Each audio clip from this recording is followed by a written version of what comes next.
Development को start किया था एंड 1990 तक हमने उसको डिस्कस किया। और 1990 में जो इकोनॉमिक रिफॉर्म हुए, इसको शॉर्ट फॉर्म में एलपीजी बोलते हैं, लिबरलाइजेशन, प्राइवेटाइजेशन एंड ग्लोबलाइजेशन। सो इस इकोनॉमिक रिफॉर्म जो कि इंडिया ने अपनी इकोनॉमी को ओपन किया, and when India opened its economy there was some fear, कुछ डर भी था कि जो मल्टीनेशनल कंपनियां इंडिया में आएंगी, इंडिया के मार्केट में, वो हमारी डोमेस्टिक इंडस्ट्री को तो नहीं डिस्ट्रॉय कर देंगी। सेकंड फियर ये था कि जो हमारा लॉ है इस समय, उस समय एमआरटीपी एक्ट, क्या वो law at the international standard के हिसाब से है या नहीं है? Is that law sufficient to prevent monopolies, restrictive practices, etc., and to create the competitive behavior in the Indian market. So with all these fear, in 1991, an amendment bill was introduced before the parliament to make certain changes in the MRTP Act so as to we have the legal regime at par with the international standard. जो next development है after economic reform, that is 1991 MRTP amendment act. अब इस 1991 के MRTP amendment में क्या important चीज था? जो फर्स्ट इंपॉर्टेंट एस्पेक्ट था, जो कि एमआरटीपी एक्ट में चैप्टर 3 है, एंड चैप्टर 3 जो कंसंट्रेशन ऑफ वेल्थ से रिलेटेड था, सेक्शन 20 से सेक्शन 30 के बीच में, इस concentration of wealth, for establishing any business, for expansion of the undertaking, there has to be taken permission by the government, central government. So जो command and control approach थी हमारी MRTP act की, उसके अंदर changes लाने की कोशिश की गई इस अमेंडमेंट एक्ट के अंदर, and it was remove that there is no need of government approval for establishing new undertaking or for expansion of existing undertaking, and also diluted the provision of the merger and acquisition clause. Another important thing जो हमने पीछे discuss किया कि MRTP act के अंदर specifically government enterprises, government companies आप उसको कह सकते हैं, और business run through the government was specifically excluded, that these are not under the preview of the MRTP Act. अभी कंपटीशन लॉ में हम देखते हैं कि ऐसा कोई एग्जेम्पशन नहीं है। Competition law apply to private undertaking also, as well as to the public sector undertaking or the business done by the government through its department also. Undertaking की जो हमारे इंटरप्राइज की डेफिनेशन है सेक्शन 2H में, उसमें specifically लिखा हुआ है पर्सन और government department. That mean even अगर गवर्नमेंट डिपार्टमेंट भी बिजनेस में है तो वो भी उसी तरह से ट्रीट किया जाएगा, वो भी मोनोपोली नहीं क्रिएट कर सकता, वो भी अब्यूज ऑफ डोमिनेंट पोजीशन नहीं क्रिएट कर सकता। सो ये जो प्रोविजन था जिनके गवर्नमेंट इंटरप्राइजेज एग्जेम्प्ट होंगी, एंड उसको पूरी तरह से 1991 में खत्म कर दिया गया। लेकिन जो एग्रीकल्चर को स्पेसिफिकली एक्सक्लूड किया गया था, उस प्रोविजन को टच नहीं किया गया। अभी हमारे कंपटीशन एक्ट 2002 में सेक्शन 54 है, that gives the power to the government कि अगर किसी पर्टिकुलर सेक्टर्स को एग्जेम्प्ट करना चाहते हैं तो एग्जेम्प्ट कर सकते हैं। जैसे कि एक नोटिफिकेशन के थ्रू रूरल रीजनल बैंक्स, जो आरआरबीज होते हैं, रूरल रीजनल बैंक्स, उनको कुछ पीरियड के लिए एक्सक्लूड किया गया, उनको एग्जेम्प्ट किया गया कि for any undertaking that having the business with respect to rural regional bank, the competition law will not apply. So with this 1991 amendment, 4 major things were brought. And what are those 4 major things? First, that there was no need of taking permission for establishment of new undertaking or expansion. You can say the expansion. Second is the expansion of the the existing undertaking. There was no need of taking permission. The third thing is that for merger and acquisition also, earlier under the MRTP Act before 1991, एक strict provision था, but now that was also diluted. अभी हम competition act 2002 में देखें तो जो हमारा section 5 and 6 है, जो थर्ड टाइप की प्रैक्टिस है, कॉम्बिनेशन जिसमें merger acquisition and amalgamation include होता है, उसके लिए वर्ड है रेगुलेशन ऑफ कॉम्बिनेशन. सेक्शन 3 में है provision of anti competitive agreement. Section 4 में है prohibition of abuse of dominant position. So section 3 में वर्ड प्रोहिबिशन है, सेक्शन 4 में वर्ड प्रोहिबिशन है, लेकिन कॉम्बिनेशन के साथ प्रोहिबिशन नहीं है, रेगुलेशन है. दैट मीन उसको गवर्नमेंट रेगुलेट करेगी. मर्जर एंड एक्विजिशन तो मार्केट के अंदर होते रहते हैं, हर एक इंटरप्राइज बिजनेस करना चाहती, but may be that enterprise is not able to sustain in the market. So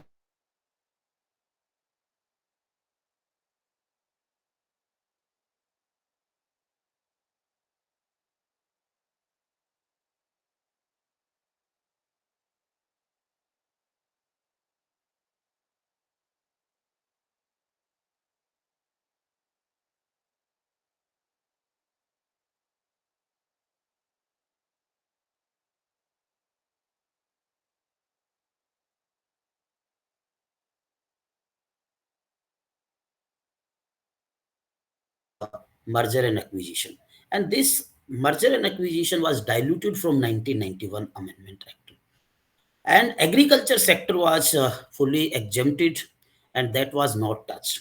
The principal objective sought to be achieved through the MRTP Act prior to Amendment 1991 was prevention of concentration of wealth, then control of monopolies, prohibition of RTP, और 1984 में prohibition of the unfair trade practices UTP also. That mean MRTP Act में 4 purposes थे, originally 3 थे, कि concentration of wealth को control करना है, जिसके लिए chapter 3 था, मोनोपोलिस्टिक ट्रेड प्रैक्टिसेस को प्रोहिबिट करना है, रिस्ट्रिक्टिव ट्रेड प्रैक्टिसेस को प्रोहिबिट करना है, एंड 1984 के अमेंडमेंट के बाद में अनफेयर ट्रेड प्रैक्टिसेस को भी अमेंडमेंट करना है.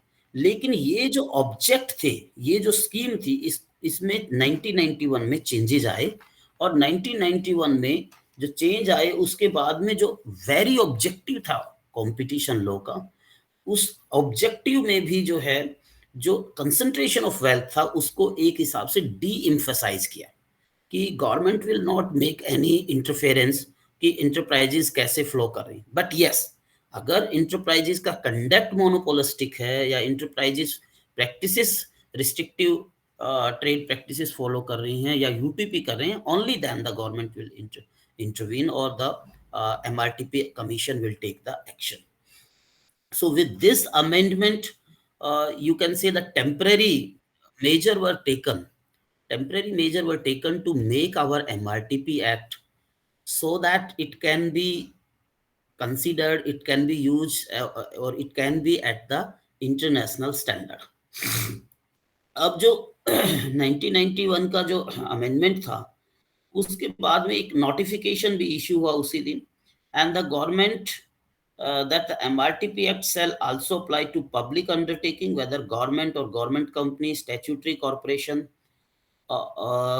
undertaking under the management of various controller appointed by the law, cooperative society, financial institution जो हमने बात की थी, उन सब के ऊपर भी ये अप्लाई होगा. It may also be mentioned that after this amendment, जो डेफिनेशन थी सर्विसेज की, उस डेफिनेशन ऑफ सर्विसेज को भी एक्सपेंड किया गया. एमआरटीपी एक्ट के अंदर जो सर्विसेज की डेफिनेशन थी, उसमें रियल स्टेट सर्विस और हाउसिंग प्रोवाइडिंग कंपनीज को इंक्लूड नहीं किया गया था पहले, और उसको ना करने की वजह से बड़ा इंपॉर्टेंट केस आया जिसको Lucknow development authority versus MK Gupta, honourable supreme court ने ये कहा कि जो हाउसिंग डेवलपमेंट अथॉरिटीज हैं, जो रियल स्टेट बिजनेस है, सो जो रियल स्टेट बिजनेस जो फ्लैट्स वगैरह प्रोवाइड करते हैं, तो ये फ्लैट वैसे देखो तो इमूवेबल प्रॉपर्टी है, एंड जो एक्ट अप्लाई होगा वो उस इंटरप्राइज पे होगा दैट प्रोवाइडेड ईदर गुड्स और services. So immovable property is not the goods, and in the service definition also real estate was not included. So in 1991, this real estate sector, this real estate or housing facility providing companies, वो जो service provide करते हैं, that was also included. Another changes was brought, that जो unfair trade practice था उसको वहां से हटा के और कंज्यूमर प्रोटेक्शन एक्ट जो हमारा है 1986 उसके अंदर इंक्लूड कर दिया. So these are the some of the changes that were brought by the 1991 amendment act. And the purpose of this amendment was to make our law so as to it comply with the economic reform that we did. Through the liberalization, now it became possible to establish, as the name suggests, liberalization. To establishing the company, there is no, approval you have to take from the government. So that command and control जो approach थी MRTP Act को, that was very much diluted by 1991 amendment. लेकिन ये एक temporary major था. Government को भी पता था कि हमें अगर मल्टीनेशनल कंपनीज इंडिया में आएंगी और उनको मार्केट में रेगुलेट करना है, so we need a comprehensive law जो कि इंटरनेशनल स्टैंडर्ड्स के हिसाब से हो, जो कि बाकी कंट्रीज में उस हिसाब से हो. लेकिन law making process is very lengthy and time consuming. So government ने उसमें थोड़ा सा चेंजेस करके ये कहा कि we will constitute a commission and that will read, you know, MRTP Act shortcoming and will also draft the new law.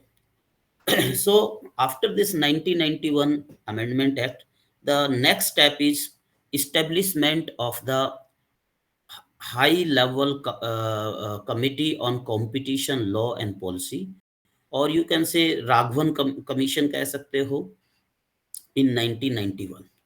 In the budget session of 1991, the then finance minister, in his speech, said that we have to, comply with the World Trade Organization जो provisions है, because government अगर किसी भी international organization का member बनती है या किसी भी इंटरनेशनल फोरम पे कोई कमिटमेंट करती है, तो उसको भी इम्प्लीमेंट करने के लिए वो लॉ बनाती है. और even if that particular subject lies in the state list, then also the central government will get the power to make the law. So एक इंटरनेशनल लेवल पे जो नया चेंज आया था, इंडिया लेवल पे तो जो हमारे पास जो इकोनॉमिक रिफॉर्म था, और इंटरनेशनल लेवल पे ये डेलिब्रेट किया गया, ये डिस्कस किया गया कि no country is producing goods और services that is required for that country. We need some cooperation, we need some business from the outside also. And to control this international business, an organization was established known as World Trade Organization, WTO. और ये world trade organisation का India भी member था. And this world trade organisation enter into many agreements, like जो आपका TRIPS trip था, उसके बाद में जो GATT goods general agreement on tariff and trade, GATT, GATS. So GATT, General Agreement on Tariff and Trade, GATS, General Agreement on Trade and Services, TRIPS. These type of the agreements were entered, and our government thought to implement these also through the proper legislation. So on one side there was the international pressure, and on the other side there is the national need also. And for that, in 1999, the government through the finance minister in the budget session said that we have to review our law, that is MRTP Act. And for that purpose, we are constituting a commission. Raghavan Commission, or high powered level commission, you can say, was constituted to look into the matter, to suggest what type of the law we should have. and even to draft the law. Now, this considering all these factors and realizing this new need, this Raghavan Commission advised a new competition law. And the Raghavan Commission said that, see, if we want to establish a competitive environment in the Indian market, we need not to do some big things. केवल तीन छोटी चीजें हम कर दें, केवल तीन ऐसे बिहेवियर हैं, तीन ऐसी प्रैक्टिसेस हैं जो कंपटीशन को प्रोहिबिट करती हैं, कंपटीशन को डिस्टर्ब करती हैं। सो हम एक ऐसा लॉ बनाएं जो इर्रिस्पेक्टिव बिजनेस इंडियन कंपनी कर रही है या फॉरेन कंपनी कर रही है, गवर्नमेंट कंपनी कर रही है या प्राइवेट सेक्टर अंडरटेकिंग कर रही है, किसी गवर्नमेंट डिपार्टमेंट के थ्रू बिजनेस हो रहा है या गवर्नमेंट कॉरपोरेशन के थ्रू बिजनेस हो रहा है, अगर इन तीन प्रैक्टिसेस को हम जो है रेगुलेट कर देते हैं, तो कंपटीशन जो है अपने आप मार्केट के अंदर इस्टेब्लिश हो जाएगा। और वो तीन प्रैक्टिसेस कौन सी हैं? पहली तो जो एंटी ट्रस्ट एक्टिविटीज, एक ट्रस्ट, जो कंपनीज हैं वो मार्केट में एक ट्रस्ट फॉर्मेशन करके और कंपटीशन को प्रभावित करते हैं। सो पहली इज, जो भी एंटी कॉम्पिटिटिव एग्रीमेंट होता है उसको हमें चेक करना है, उसको हमें कंट्रोल करना है, उसको हमें प्रोहिबिट करना है।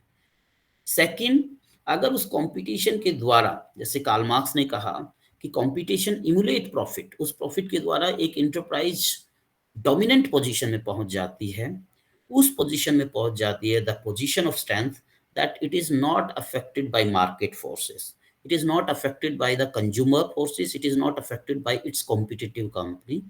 और ऐसे केस में if it start doing unfairly, like it start predatory pricing, providing the goods or services at 0 rupees, purpose क्या है? ताकि बाकी इंटरप्राइजेज हैं वो compete नहीं कर पाएंगे and they will be driven out from the market। और सपोज अनफेयर एग्रीमेंट करता है या अपने एक सेक्टर में प्रेजेंस के बाद में उस को दूसरे सेक्टर में इंटर करना चाहते हैं, जिसको लेवरेज कहते हैं। So all these things and dominant position can do, उसको हमें प्रोहिबिट करना है। एंड द थर्ड थिंग, जैसे ही मर्जर एक्विजिशन या अमलगमेशन होता है तो उसका भी इफेक्ट कंपटीशन पे हो सकता है। एक एग्जांपल से हम समझ सकते हैं, सपोज मार्केट के अंदर सॉफ्ट ड्रिंक बनाने वाली तीन कंपनियां हैं, A, B and C, and all these three company are competing.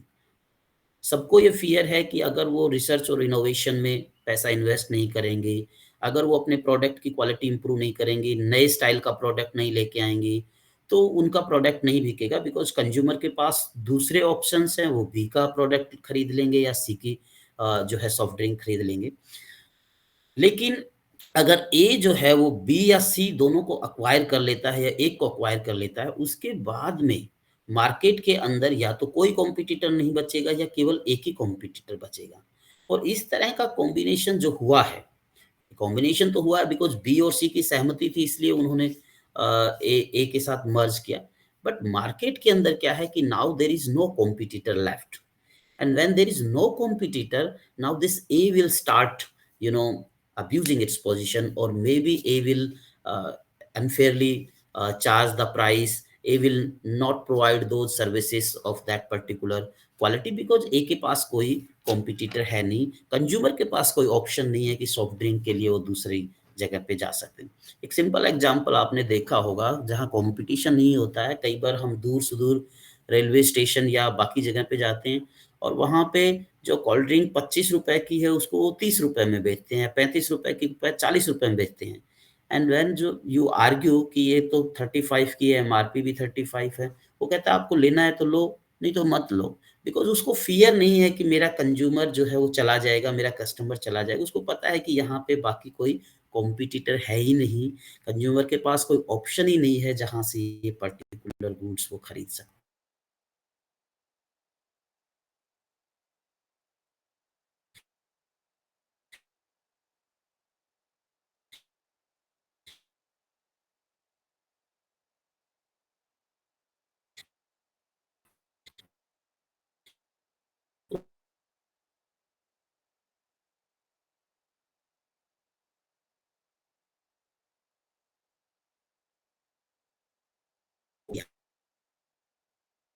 उसका कोई एक्स्ट्रा टेरिटोरियल जुरिडिक्शन नहीं था। लेकिन जो सीसीआई बनेगा नए लॉ के अंदर, कंपटीशन कमीशन ऑफ इंडिया जो बनेगा, उसको हमें एक्स्ट्रा टेरिटोरियल जुरिडिक्शन भी देना पड़ेगा, बिकॉज मल्टीनेशनल कंपनीज इंडिया के अंदर आएंगी। और जो हम एंटी कॉम्पिटिटिव एग्रीमेंट की बात कर रहे हैं, हो सकता है वो कंपनियां बाहर एग्रीमेंट करें, लेकिन उसका इफेक्ट इंडिया के अंदर हो। और अगर हम जुडिक्शन के हिसाब से चलेंगे और हम ये कहेंगे कि because agreement was not happen in India, so इसका तो जो है सीसीआई को कोई जुडिक्शन नहीं है इसको प्रोहिबिट करने का, इसको इंक्वायरी करने का, तो वो तो पूरे पर्पज को ही डिफीट कर देगा। और इसीलिए हमारे कंपटीशन एक्ट में सेक्शन 32 है जो कि सीसीआई को एक्स्ट्रा टेरिटोरियल जुडिक्शन देता है। एक्स्ट्रा टेरिटोरियल जुडिक्शन के अंदर नेक्सस होना जरूरी होता है। जो हमारा कॉन्स्टिट्यूशन है, तो कॉन्स्टिट्यूशन में सेंटर स्टेट रिलेशन में जो वाला जो चैप्टर है उसमें एक लेजिस्लेटिव रिलेशन है।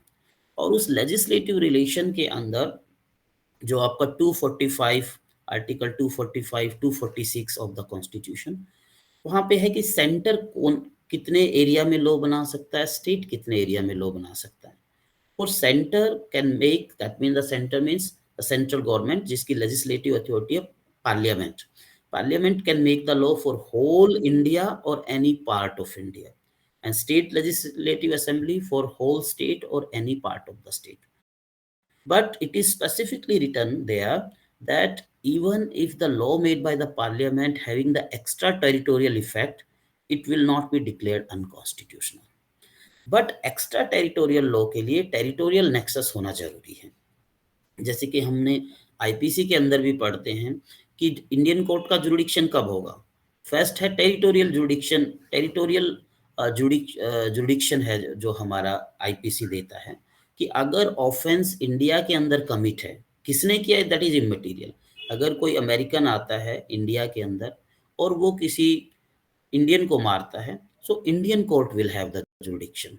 अगर कोई अमेरिकन आता है, कोई दूसरा टूरिस्ट फ्रेंच है, उसकी भी हत्या करता है, तो भी Indian court will have the jurisdiction, because IPC कहती है कि टेरिटोरियल जुरिडिक्शन ये देखा जाएगा कि ऑफेंस कहाँ कमिट हुआ, और अगर ऑफेंस इंडियन सॉइल पे कमिट हुआ है तो Indian court will have the jurisdiction.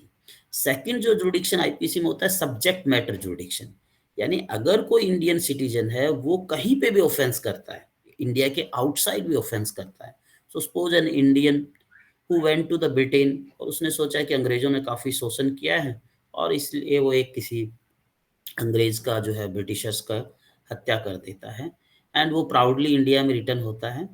लेकिन Indian court will have the jurisdiction to try this person, not offence was committed in the India but because the offender was the citizen of the India. And third होता है कि if there is any ship, if there is any ship or any plane carrying the Indian flag, suppose India की कोई ship है जो पानी की जहाज है, और उस पानी की जहाज पे एक चाइनीज बैठा है और एक जैपनीज बैठा है, एंड जैपनीज ने चाइनीज पे कोई क्राइम कमिट किया, सो उनकी जो है नेशनलिटी भी अलग है, ऑफेंस भी इंडिया की सॉइल पे नहीं कमिट हुआ, बट एक रूल ऑफ एक्सटेंशन अप्लाई होता है कि जो जहाज या जो पानी का शिप है जो इंडियन फ्लैग कैरी करता है, तो उसको ऐसे ही माना जाएगा कि that it offence committed on the Indian soil. तो ये जुरिडिक्शन तीन तरह के होते हैं। जो भी हम लॉ बनाते हैं और अगर उसका एक्स्ट्रा टेरिटोरियल इफेक्ट है, यानी उसका इफेक्ट उस जगह पे भी पड़ रहा है जहां पे इंडिया की टेरिटरी नहीं है, तो उसके लिए एक प्रिंसिपल होता है जिसको बोलते हैं territorial nexus. And territorial nexus का मतलब है कि कुछ ऐसा नेक्सस होना चाहिए कि उसका इफेक्ट आपके सॉइल पे हो। इसीलिए सेक्शन 3 में, कंपटीशन एक्ट के सेक्शन 3 में आपने देखा होगा कि सेक्शन 3 सबसेक्शन 1 जब पढ़ते हैं तो लिखा है नो इंटरप्राइज और ग्रुप ऑफ इंटरप्राइज, पर्सन और group of person shall enter into an agreement related to production, supply, storage, distribution, control or acquisition of goods or provision of services which causes or likely to cause appreciable adverse effect in India. That mean section 3 कहीं नहीं कहता कि जो agreement inter होना चाहिए, जो agreement होगा वो इंडिया में होना चाहिए ना, उसका जो इफेक्ट है कॉजेज और likely to cause appreciable adverse effect in India, so effect उसका इंडिया में होना चाहिए। जैसे कि टेरिटोरियल नेक्सस में ही एक एग्जांपल दिया जाता है, सपोज़ इंडिया का बॉर्डर बॉर्डर है और इसको हम इफेक्ट डॉक्ट्रिन भी बोलते हैं, इफेक्ट डॉक्ट्रिन। और इंडिया के बॉर्डर के इस साइड, इंडियन साइड पे अगर कोई पाकिस्तानी आके इंडियन को मारता है, तो Indian court will have the jurisdiction because offence commit हुआ इंडियन साइड में। लेकिन सपोज़ करो पाकिस्तानी पाकिस्तानी साइड से बुलेट फायर करता है and Indian was died in that firing. So अब इस केस के अंदर ऑफेंडर तो इंडिया से बाहर है, बुलेट भी बाहर से फायर हुआ, लेकिन उसका इफ़ेक्ट इंडियन साइड पे है। तो इसलिए इसको इफ़ेक्ट डॉक्ट्रिन लगा के और ये माना जाएगा कि ऑफ़ेंस जो है, वो इंडिया के अंदर ही हुआ है। जो हमारा इन्फॉर्मेशन टेक्नोलॉजी एक्ट 2000 है, उसके अंदर चाहे आपकी एक्टिविटी कहीं से भी हो, अगर उसका इफ़ेक्ट हमारे कंप्यूटर रिसो